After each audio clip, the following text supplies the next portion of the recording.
নমস্কার, আমি দীপাঞ্জন রাবি। আপনারা ইতিমধ্যে সকলেই জানতে পেরেছেন যে আমাদের রাজ্যের সম্মানীয় মুখ্যমন্ত্রী মমতা ব্যানার্জি আগামী সোমবার সব কিছু ঠিক থাকলে দিল্লি যাচ্ছেন।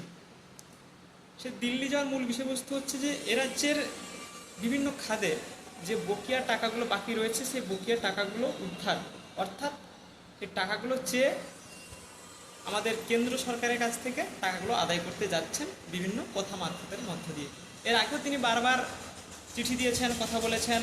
আমাদের সম্মানীয় প্রধানমন্ত্রী আশ্বাস দেওয়ার পরেও সে কথা রাখেননি।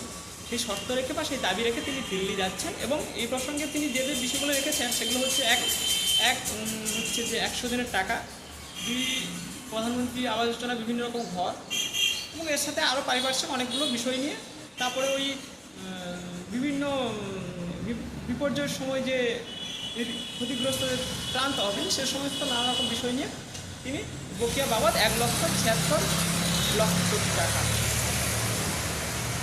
এই বিষয়টা তুলে দিচ্ছেন।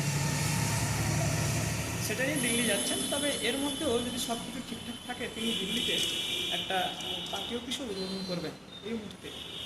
তবে যে কথাটা বলতে হয় দর্শক, সেটা হচ্ছে যে মমতা ব্যানার্জি বলছেন যে আমাদের প্রধানমন্ত্রী অসম্মান করে বিভিন্ন রকম নানা রকম শব্দ করে যে কেন্দ্র সরকারের কোনো রকম সহযোগিতা ছাড়াই এ রাজ্যের যে বিভিন্ন রকম প্রকল্প আছে সেগুলোকে জীবিত রেখেছেন এবং চালিয়ে যাবেন, কোনো রকম প্রয়োজন নেই। তবে আজ কেন তিনি বারবার ছুটে চলেছেন সেই প্রধানমন্ত্রীর কাছে, এত অসম্মান, এত কুরুচিকর মন্তব্য করা সত্ত্বেও বিভিন্ন বিষয়ে?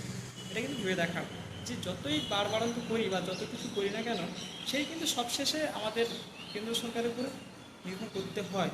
এই কথাটা কিন্তু বারবার তিনি ভুলে গেছেন এবং বিভিন্ন মঞ্চ থেকে বিভিন্ন রকমভাবে সেই কথাগুলো তুলে ধরেছেন এবং বিভিন্ন রকমভাবে, যেটা আমার বলা সম্ভব নয়।